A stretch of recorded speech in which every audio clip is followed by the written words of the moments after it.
In September of 2023, I spent 23 days traveling around Europe.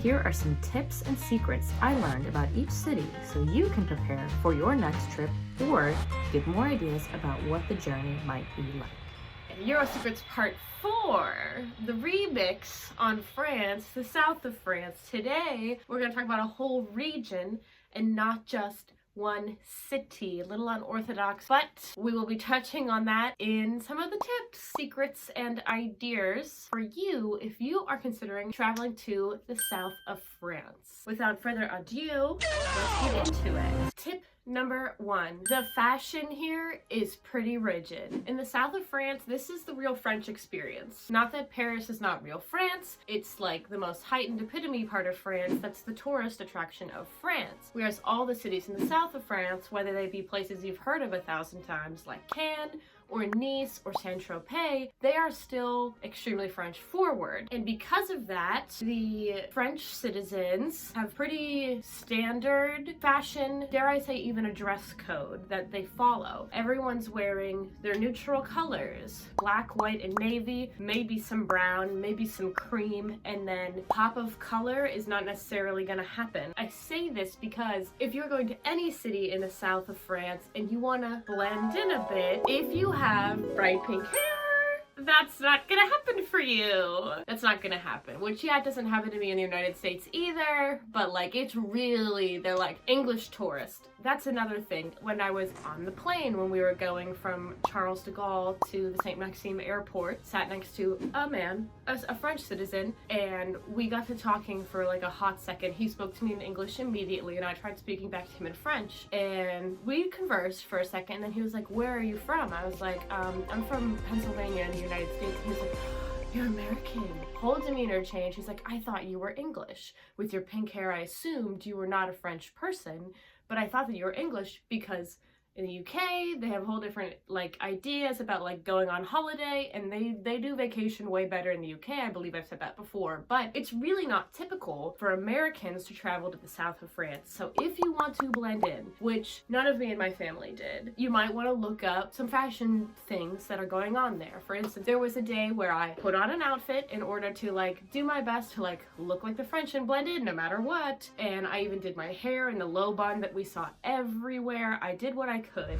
My mom and my aunt, who look great and they look nice in the United States, not that they didn't look nice in France, but patterns are not typical, and you know, they both wear like fun patterned shirts every day. My uncle and my dad wore shorts everywhere. Again, really not typical. Everyone's wearing a trouser. If you're not wearing a skirt or a dress, it's really not typical that you'd be wearing a short unless you're like going to the beach. If you want to stand out, work. You do you, have your vacation experience. If you are someone who's like, I can't have people looking at me, then you need to know this. There is a little bit of a fashion dress code in the south of France. Number 2. Go to the market. Whatever city you are visiting in this region of France, in every little city there's 1 or 2 market days that they like have everyone bring out their goods, and not like an Etsy market, although there will be like home goods and jewelry and shirts and trinkets. I don't know what I'm saying at the end of this clip, but here's a clip of me at the light effect warning. The fish vendor. There's so much produce. It's like a farmer's market, but it's bigger than that because it's an all market. And again, every city has one, I think at least twice in the week. And it's awesome, and it's all local, and it's very affordably priced, and it's a great little French experience if you want to experience like a real French staple. Like, this is a daily life thing. I will say that the markets, like I don't remember what it was for the one my mom was like, we're gonna go to this one in the city closest to us right now, but it was like 7 to 3, and at 2:55 we were like down a street looking at something, and when we turned around, ghost town. Market was closed, there was nobody there, everything gone, period. So you better go, and you better know what you want to get if you're gonna dilly-dally look around, because that's gonna be gone when it's time to close. Another cool thing, I have like one clip of this, is I believe we were in Provence when we went to the market, and there like is a ruin there, like there were used to be a ruin, so they've preserved it so that way you can like walk over it and see it, but like still see like These are the original foundations of a castle? I don't know, but it's cool. Go to the market and experience a daily life part of a French city. Number 3, wait staff.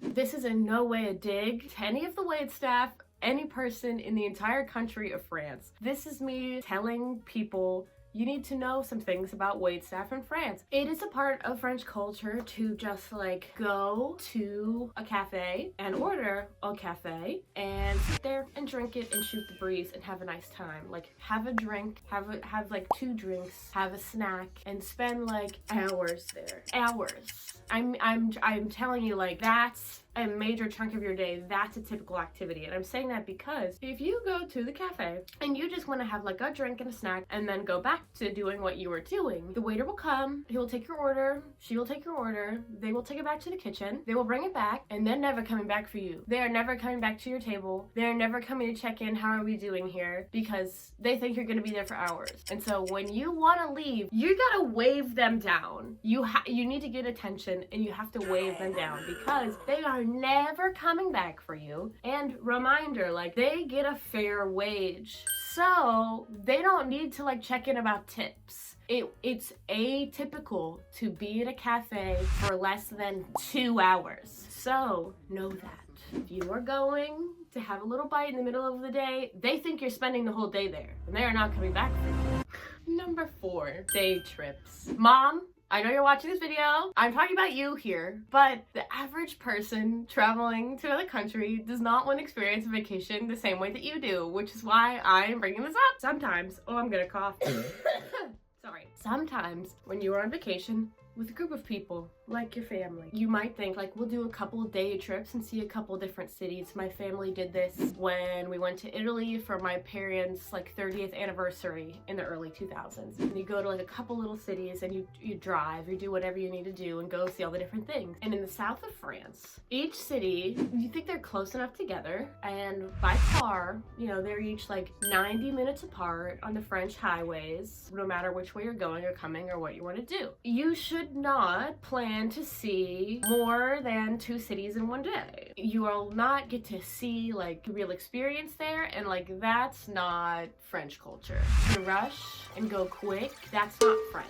That's just not the experience. So like if you want to be able to see as much as you can, as fast as you can, maybe the outer regions of France are not for you. My family went to 3 different cities all in one day. We went to Nice, and then we drove to Cannes, and then we drove to Saint-Tropez. And I remember spending a fair amount of time in Nice, and we saw a market there. We went to like the beach, and I got some like cute sea glass there, and we went to Cannes and we got lunch, and I ordered for everyone because the waitstaff was really not speaking English there. Then we went to Saint-Tropez, and the French highways are old and windy and narrow, and you're gonna be in a little European car, and you as an American, no matter how long you've been driving, no matter how little you've been driving, no matter what kind of vehicle you have, it's gonna be different. It's gonna freak you out. Unless you are an insane car boy, then you have been training for this your whole life. But I cannot in good conscience tell you visit as many cities as you possibly can if you're going to south of France. Take your time and have the French experience. Do not try to see more than 2 cities